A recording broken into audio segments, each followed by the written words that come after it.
વડોદરા શહેરમાંથી વધુ એક ચોંકાવનારા અકસ્માતના સમાચાર સામે આવી રહ્યા છે। શહેરના વ્યસ્ત ગેંડા સર્કલ પાસે કાર અને બાઇક વચ્ચે જોરદાર ટક્કર થતાં ગંભીર દુર્ઘટના સર્જાઈ હોવાનું સામે આવે છે।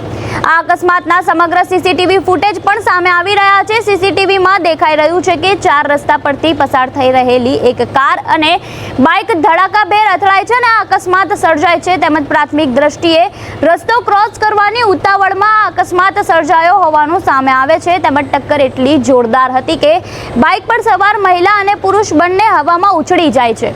ત્યારે આ ગમખ્વાર અકસ્માતમાં બાઇક સવાર અને બંને વ્યક્તિઓને ગંભીર ઈજાઓ પહોંચે છે। ત્યારે ઘટના સ્થળે હાજર રહેલા રાહદારીઓએ તાત્કાલિક માનવતા દાખવીને ઈજાગ્રસ્ત બંને લોકોને સારવાર હેઠળ હોસ્પિટલ ખસેડવામાં આવ્યા હતા। આ ઘટના શહેરમાં ટ્રાફિક નિયમોના પાલન અને બેદરકારીથી થતા અકસ્માતો અંગે ફરી એકવાર ગંભીર ચિંતા જગાવી રહી છે। ત્યારે આપનું આ ઘટના અંગે શું કહેવું છે અમને કમેન્ટ બોક્સમાં આપના મંતવ્યો જરૂરથી જણાવજો અને આવા વધુ અપડેટ માટે જોડાયેલા રહો નવજીવન ન્યૂઝ સાથે।